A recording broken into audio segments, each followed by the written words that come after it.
What is up, everybody? Keith Jameson with another episode of Sorare Stateside, and it's gonna be an interesting one. Gonna go over stock up, stock down from the weekend, a couple of don't panic players, and then gonna kind of just go. I want to. One thing I've heard a couple people like DM me about, talk to me on Discord about is like sharing some of my own like strategies and perspectives, and been on a little rut. So I don't know if it's gonna come out as a rant, a strategy, all that, but I'll share that at the end. So just a quick reminder, if you enjoy these videos, like, subscribe, comment the channel. Appreciate my fantasy sports site FSI for letting me put up my shenanigans on Sorare on it. So let's just jump right into it. I'm actually at home for once, so have a chance to screen share. So we're going to start out first stock up. I think one of the biggest stock ups of the entire weekend was Alexander Pato from Orlando.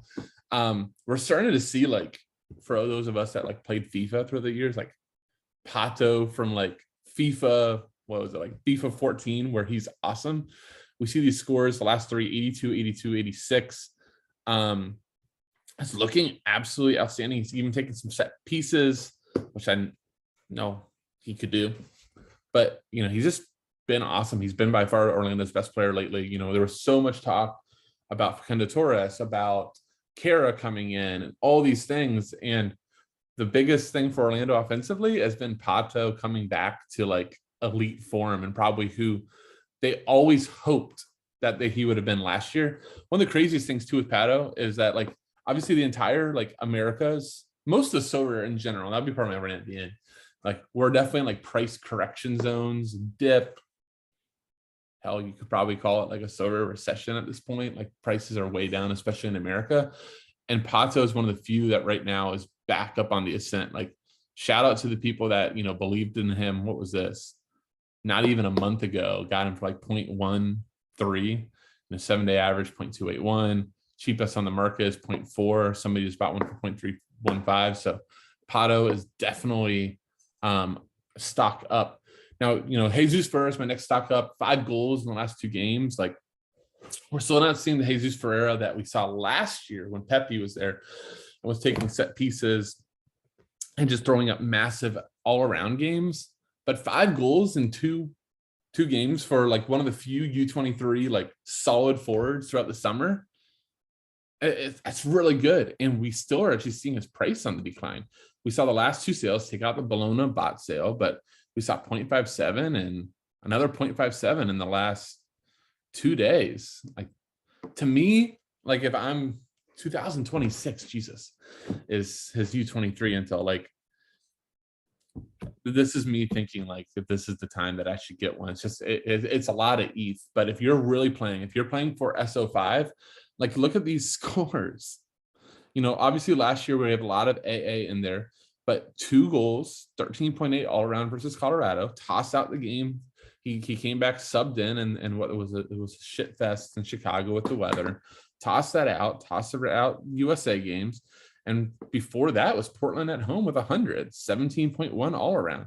Yeah, we had some dips down there, but we're starting to see the Jesus Ferreira again that we wanted to see. So I think he's a really good buy candidate if you're playing U23 this summer. Forward is really rough. Like, right now I'm going at it with Cade Cowell, who's on a nice run, but somebody like Jesus Ferreira is going to be a lot more consistent. All right, next few that I'm going to do stock up, I'm not going to have a screen for, but Campana from Miami on loan from Wolves.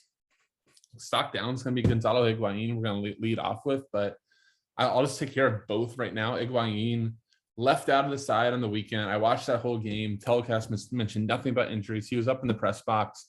They just kept on saying like a big call made by Gary Neville, and I read that as big call meaning he could have played, and they just decided not to. And they were the telecast was a New England telecast, but just talking the whole time like, man, Miami just looks so much happier without Higuain just pouting and yelling at people. And just reality is it's a younger team, and maybe what they need is just somebody up top.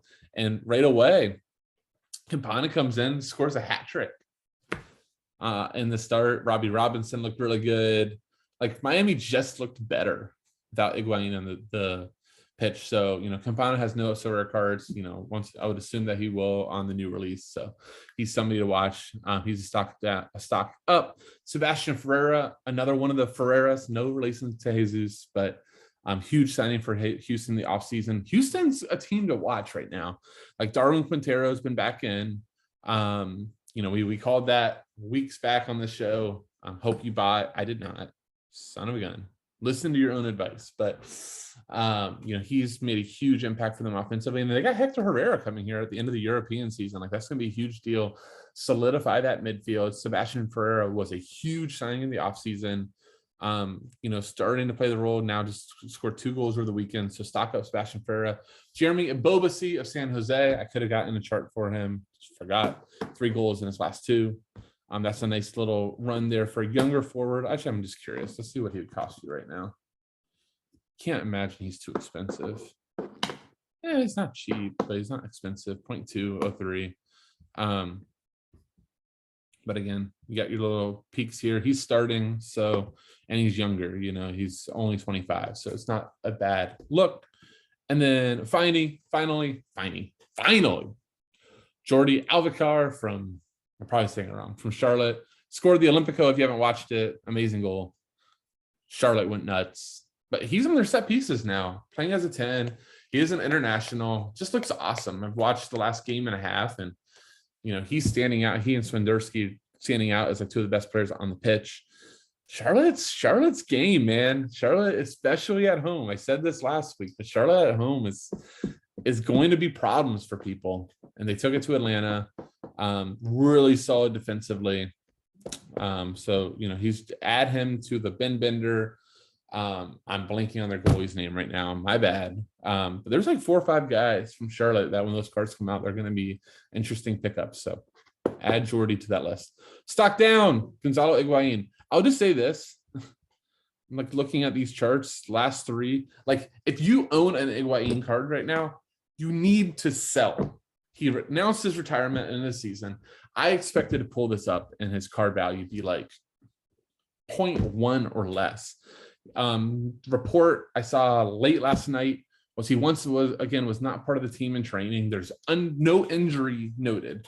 To me, it just seemed like, look at that face. Like, look at that picture. Like, that is not somebody happy to be part of the team. Like, you watch him on the pitch, like, there's no enjoyment. Like, the dude just wants out. He's just playing for a paycheck, I feel like, at this point. So if he has to play the rest of the season, I won't be shocked. Sell F out of your Higuains. You don't need that in your gallery right now. And if you could get, what's the last sale? 0.158, I would take that in a heartbeat if I owned. Carlos Cornell, at this point, I think he has to have the award for the biggest howler of the season so far as a goalie. Don't know what the F he was doing. Ran out 50 yards from his goal. I'm like trying to remember the play, but like he missed the ball. Kyoto just ran past him and put it in. It's just horrendous. I thought the Coronel pricing got ridiculous, like 1 ETH, 2 months ago, 0.66. Like, I don't find Coronel to be, he's younger, he's 25, but like the scores are okay. There's nothing like crazy there, like what's the difference between him? Eli Room's a bad example after Eli Room's hour of the weekend, but Brad Stuver or Dane St. Clair. Dane St. Clair is maybe even a better example, right? Because the age is going to match up.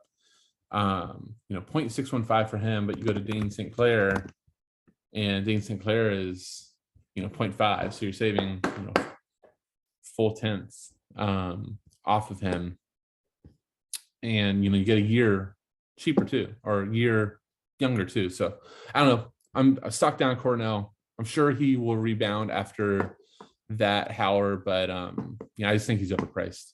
Brad Knighton, the season is ended. Still have to do that Brad Knighton video I have planned out. Probably get that done this week. But I joined the season once again. Got out. I just needed a goalie for the week. So he got me a beautiful 16 versus Miami. Had a howler himself. They signed the new keeper. Turner's going to be back here. Turner was in training. I think they're going to probably try to rush Turner back this weekend. New England needs to win really badly. Brad Knight is not the answer. Earl Edwards is not the answer. It's going to be the new guy, and probably see if they can even keep Turner towards the end of the summer. So stock down, Brad Knight. Stock down, New England Revolution.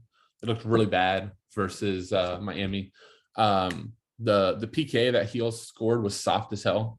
I think 9 out of 10 times that's not a PK. They look devoid of ideas. It's like, when you watch rec league basketball or rec league soccer, and there's one kid out there that's better than everybody, and he's pointing at everybody why aren't you going there? Why aren't you going there? Why are you just standing? Don't you understand the game? That's what New England looks like to me with Heel. He's seeing the game and seeing where guys should go, and the guys aren't going there. He needs Bow back. He needs Bukska back. Bukska going to be back for this weekend. That'll be huge and a very, very winnable game at home versus Charlotte. Love Charlotte, but way it's going to be different. They're going to need that game. They need to look great. Heel's fine. Don't panic, sell Heel. Maybe I should put that on my don't panic. I didn't have it, but maybe that's the case. He's dived since I bought a copy. But Revolution looked tough. They're big time stock down. They need some performances coming up here. And then Atlanta, I think is huge stock down for me too. They really looked devoid of ideas for Charlotte. Marcelino Moreno and Almada were great, but it was kind of almost like that Heel example. Those two were playing a different game than their strikers. Dom Dwyer missed really good look. Didn't even get on net on one-on-one with the keeper. Brooks Lennon looked lost. You just kind of I was watching that game. I felt like they could have played another 90 minutes and Atlanta wouldn't have scored. So, Joseph's out for 6 to 7 weeks. He wasn't even great when he was playing. That was a big L for me. Martin, Cooper, Duncan Disorderly, for those that know him on Sorare.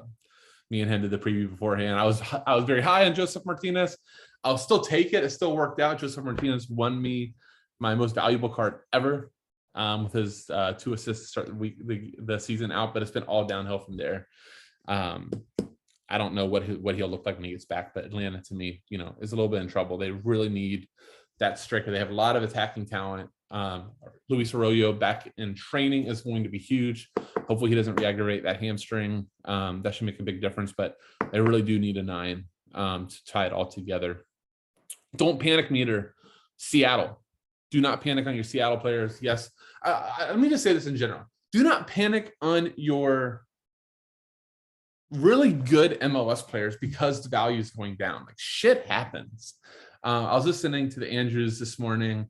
I thought they made a great point at one part. If you're playing for SO5, okay, if you're playing for SO5, and let's say you buy, I was just talking about Seattle, let's say you bought Rusnak at 0.5 and now he's worth 0.32. Like, oh my God, do I need to sell? Well, if he was still 0.5, would you be thinking about selling, right? He didn't change in value at all. Would you be panicking? No, I bought him to play him because I thought he was a great player and I thought Seattle was going to be good this year. And there's still 25 or 30 games if I play at bottom for SO5. So it doesn't actually matter that he's 0.32 now. Now it hurts internally, right? I feel that hurt too. But it actually didn't matter that his value went down. So don't panic. And then I thought Andy Black said a good thing too, that right now, especially if you're thinking about selling and you don't have a plan for the money, then what's the point? You're better off to try to make it where at least now the guy's yielding some. So don't panic in general about MLS prices. Panic if the guy doesn't fit or the guy is obviously somebody that you're not playing in your gallery. And even if you have to take a loss, you can go use that ETH and invest somewhere else to help your performances and help your yield. Yes, you should do that, but you should not be panicking just because the value went down. It doesn't matter. It's a market. It's a stock. If a company has bad reporting, it's do you sell the stock if you believed in it? Yeah, just ride it out. Same deal here. So don't panic, Seattle players. The run up coming up is amazing. They have New York tonight in the Champions League, but then it's Miami at home, San Jose, and Vancouver. That's the next 3. Those could be some potential huge scores for the likes of Rusnak, Lodero, Morris, Roldan, Rui Diaz, Paolo. Some great players Seattle has. I really think they're going to be kicking on. Johnny bleeping Russell. He needs some help. He needs Gotti kind of back, like really bad. I see his price is way down. I think it's a potential opportunity for a forward that has amazing AA. So let me just pull him up real quick. Like, he's been on and off the sets all year, but his AAs are still good. 15.5 versus Nashville, 8.2 away for Vancouver. That wasn't great, but 17.3 versus Real Salt Lake, 21.6. Like, he's still getting AA, which as a forward is really hard. So I would not be panicking about Johnny Russell. Yeah, I'm a holder. It sucks that I could have sold him for 0.9 and now he's 0.45 or even saw him for 0.4. But whatever. Let's get some yield, Johnny, and it'll be all good.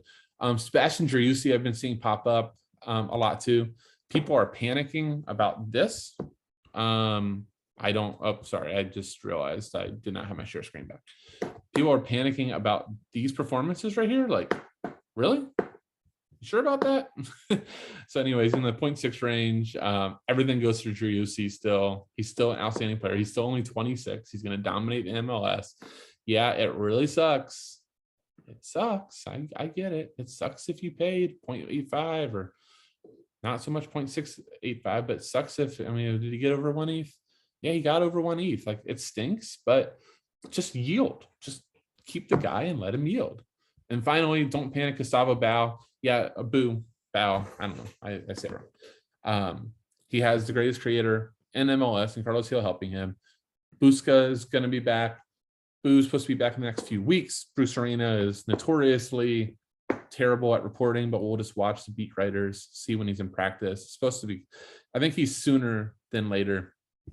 Pretty good opportunity for him. And I'm going to definitely be looking if he gets under 0.3 as a pairing with Carlos Hill. But those Boo's an elite MLS player, elite talent on an elite team with elite playmakers. Like, all of it lines up for him to have a great end of the season. So not going to panic about it. Finally, let me just talk about my rant. I've what's the right word? I've tested it on a few Sorare managers that I respect, and this isn't going to come out great for the MLS, right? Which is the league that I enjoy the most. The show is based on MLS, but here we go. I think for one-off players or in an ETH grinding gallery, or you're playing America D4 or Global All-Star D4, you put together a team for like 1 ETH or less and just going to try grinding some rewards. Like, MLS is great. You can pick a few guys. You have some top, obviously huge elite level guys like Carlos Hill, Lucas Celerán, Carlos Vela, Sebastian Driussi. Like, can keep going on. There's amazing top end guys who dominate the league. Castellanos, I could just keep going, that dominate the league and are great SO5 players. I think the MLS is really, really hard to just have your entire gallery based around, which is what I'm kind of at right now. And I've been doing a lot of thinking on it that I need to kind of do some pivots. And here's the reason, right? MLS is a salary cap league. You've got DPs where you can pay them more. So you've got these like dominating players. Everybody just named there is a designated player. You're only allowed 3 of them. 3, I believe 3. And then you're allowed like target allocation money. Like, you can build it in there, but majority of your guys are on the salary cap. So it is very much parity driven league. Like, when was the last time? I can't think of it. I cannot think of seeing like a -1,000 MLS favorite. You just don't see it. Maybe Seattle at home versus Cincinnati. If that game would have happened, maybe that would have been like -4 or -500. But that's about as like big as you're going to get. And then if in that game alone, if you would have said Cincinnati shows up, wins 2-1, Lucha Costa and Brandon Vasquez score a goal, like, that wouldn't be crazy. It's not as crazy as thinking that at home Ajax lost to a relegation bound player in the Dutch league. Like, that doesn't happen because the talent disparity is so huge, and the economics of the teams are so huge in a lot of parts of Europe or parts of Brazil or parts of Argentina, where you have these like dominant teams, and all of a sudden in 1 week you show up and you see like a -2,000 favorite, and you just go, oh shit. Like, this is where I've been at with like my heels. Like, I go to put it in Global All-Star 3, and I'm like, son of a gun, like Ajax is minus 1,600, PSV's minus 1,000, Bayern's minus 2,000, PSG's minus 10,000, and Messi, Neymar, and Mbappe are going to put up hundreds, like all three of them at the same time. And those are going to be like guys that you potentially going to go up against with your MLS players, where look, you could draw great. Okay. Like Heel could be at home versus Charlotte. Fantastic. Minus 200, 250 favorite. I think he's going to smash. But then Lucas Zelarayan, your other like top, so I'm kind of going to my own gallery. He's away to Philadelphia. And it's a plus 260 favorite, and or dog, and shocker, they didn't score. And he did fine on all around. He got to like 50 something, but that's not going to help you in those weeks. And then you're at forward and you have the best forward possible. You have Johnny Russell, like number one forward to end last year. And what are we seeing? He scored 1 goal this year because Sporting is struggling, and Sporting has barely been a favorite in any game. And then you spend up and you have the best defender possible in MLS, and it's Walker Zimmerman. And Nashville's been away for 12 games, and even when they're home, they're not going to be much more than a minus 200 favorite. So I say all this to not like poo-poo the MLS, but I guess I'm sort of poo-pooing the idea that just having MLS players is going to consistently give you podiums. I think that we need to be smarter with the SO5 game, and try to be strategic. Like, things like stacks, like we saw, like Zenix stacks, Ajax stacks, all of those are expensive, but those can win weeks and podium you. So I think where I'm going with all this is I think that you just have to be careful before like diving all in, like going, I'm going to build like 7, 8 MLS teams summer, or if that's even possible. And where I would caution you is I would say to be more strategic. Okay. If you're going to do it, like pick maybe a team to stack. So like if you get Seattle at home to Cincinnati and they win 4-0, you get to capitalize off of it. Or do smart stacks. So if you're going to have a Walker Zimmerman, right, have a Joe Willis, so you can capitalize off the clean sheets. Or if you're going to have a Carlos Heel, capitalize with, look at the correlation on Sorare data with, Buxa or Boo, and capitalize it. So when they go and they win 4-0, you capture all that upside. I think where it's really tough, and where all this rant, which wasn't super well planned out, so sorry if it's scatterbrained, is to not have mixed match teams, because the matchups are so inconsistent in the MLS. It's going to be really hard to find all your stars aligning for 1 week, which that is what Sorare is. Sorare is a matchup-based game. So finding the stars all aligning and everybody doing all good and all at 1 week, that's what we have to do to win. So, either you got to plan ahead and just plan your game weeks and be in and out of players a lot, or stacking or mini stacking is what can kind of smooth out a lot of that variance. And then finally, I think if you're really being smart, and where I'm going to try to change my gallery to, my strategy right now is not only doing the correlation, right, but also not being concerned to mismatch leagues. Like Brazil is a great defensive league, and you have a couple of dominant player teams. You have Corinthians, you have Mineiro. In Argentina, you have River Plate, who is absolutely dominant. Velez is pretty dominant too. Like, they're a really good defensive team. You can do a defensive stack down there. Even like Peru, that just came out, like Universidad, hasn't been great this year, but they can have some like big mismatch games where they're minus, 400 or 500.